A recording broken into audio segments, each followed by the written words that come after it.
Good morning! Welcome back to my channel. This is me again, Trish. And today we're gonna talk about my DIY or do-it-yourself headboard. So I wasn't able to vlog for quite a while because I was busy renovating my room here at my mom's house. I will create a separate vlog about it.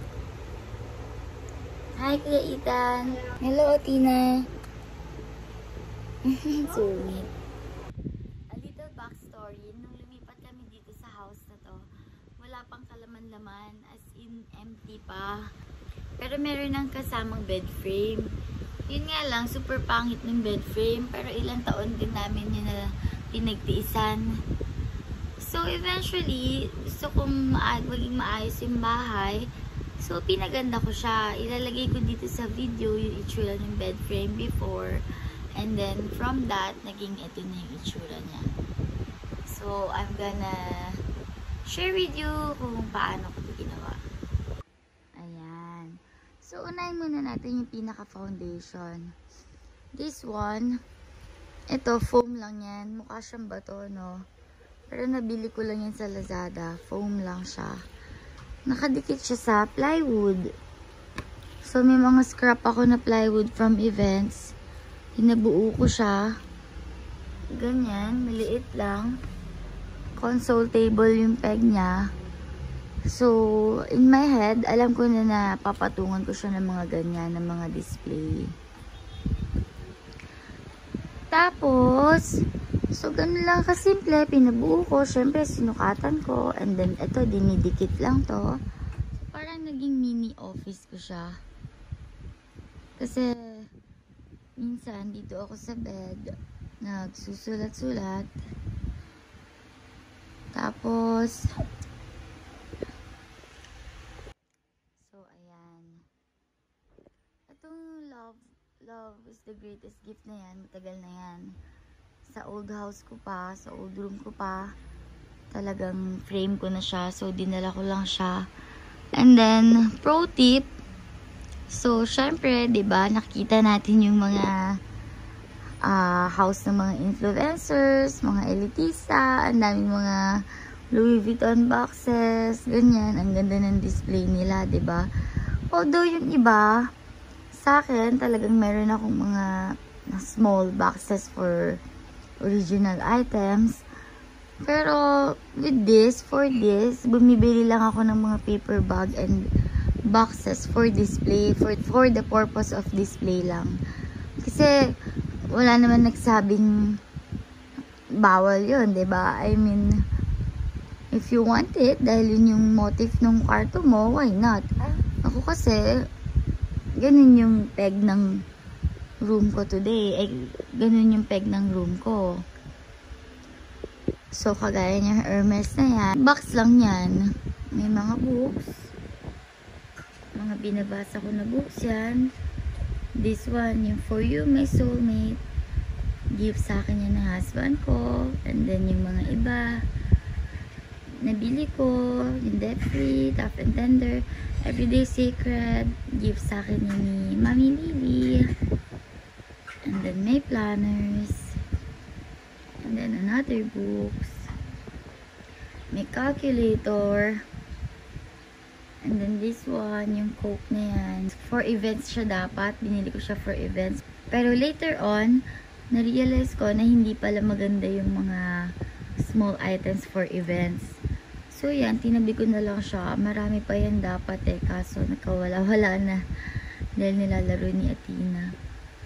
So, ayan naman, yung mga ballpen, scissors, tapos itong travel fund na hindi ko naman nalalagyan ng laman. Kinukuha lang din lagi yung barya.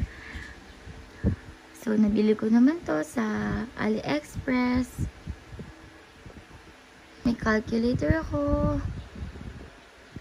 And then this one, binili ko talaga siya for this. Parang accent siya. Sa Lazada ko lang din yan nabili. And then, itong cactus na to, sa husband ko din yan. Diyan siya nakalagay sa may araw. Diba? Ayan, sa may araw siya nakalagay, diba? Itong box na to, sa Divisoria lang yan nabibili, pero sa husband ko din yan. And then this one, icon ko kasi talaga si Audrey Hepburn. Actually, si Ann Curtis talaga yung icon ko, pero dahil super icon ko si Ann Curtis and icon niya din si Audrey Hepburn, ayan, naging icon ko na din si Audrey Hepburn. So, siya yung nilagay ko dyan. Tipid! Kasi how much lang yan? How much lang yung mga postcards na yan? Unlike kung bibili ako ng frame, how much yung frame, diba? Or kung magpapaprint ako sa canvas or sa Sintra board, pwede din yon, pero mahal. So yan, mas tipid siya. Actually, naisip ko na lang siya on the day na inaayos ko to. Since ayan yung available na materials ko, so nilagay ko na lang siya. And then this one naman, dahil asap yung pagbili ko, kapag kailangan ko ng items agad-agad, ayan, sa marketplace ako bumibili. So, yung headlamp na yan, or yung wall lamp na yan, sa marketplace ko binili. Pwede siyang nakababa, pwede din siyang nakataas. And then, yung pinaka-wall, wallpaper lang siya, hindi siya paint, para hindi messy. This one also, yan, wallpaper lang din. Pero medyo mahal siya, parang nasa 8,000. Actually, sa Lazada ko lang din siya binili, pero mura na yon kasi sa Bride and Rose to nagpapagawa ako, I need a mural too. Pero, ang mahal. Parang nasa 20,000 minimum yung mga quotation nila sa akin. Wallpaper print lang din yon. So, yun, pro tip ko sa Lazada, pero kailangan i-check nyo mabuti yung review tsaka yung size. Ayan.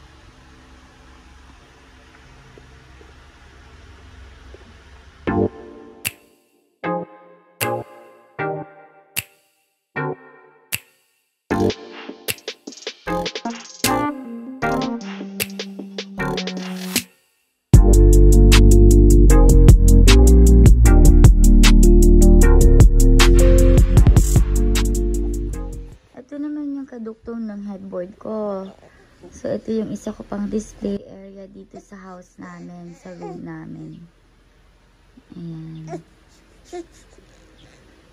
Itong ilalim cabinet ni Athena. So, I made use na lang nung top para i-display yung mga iba ko pang stuff. Ayan, parang ganito lang din yung concept ng sinasabi kong boxes na pang display.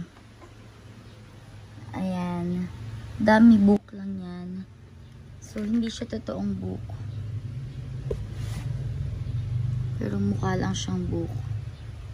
I think yung totoong book niyan, ano din super mahal din.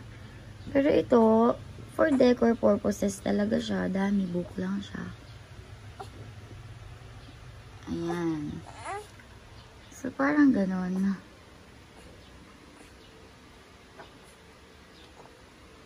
Ayan. Although, syempre, itong Gucci na to.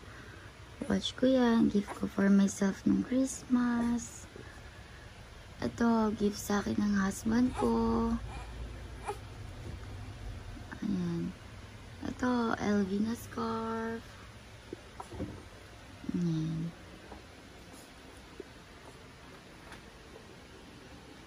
So, yun. Mahilig talaga ako mag-ayos ng bahay. Ilalagay ko dito sa video yung mga naayos ko na ng spaces.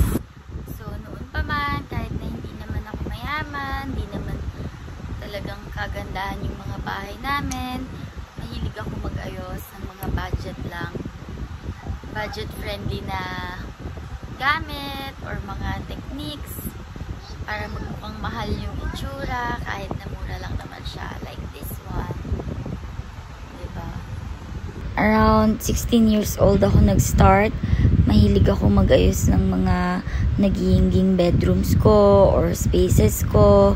Kasi I lived alone Marami akong natirhan na spaces. Pero dito lang din sa house namin. Minsan nasa first floor ako, minsan nasa third floor. So yun, nag-iiba-iba ako ng itsura ng house. Not to mention na nagkaroon na rin kami ng condo ni Dominic. So, inayos-ayos ko rin yun kahit small space lang. So, yeah, sana meron kayong napulot na mga tips today na hindi naman kailangan gumastos ng sobrang mahal para mapaganda yung spaces natin. Ha? Pinuyat mo si Mommy kagabi?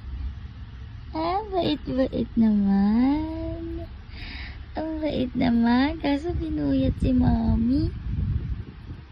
Pinuyat si Mommy kagabi. Ha? Nga.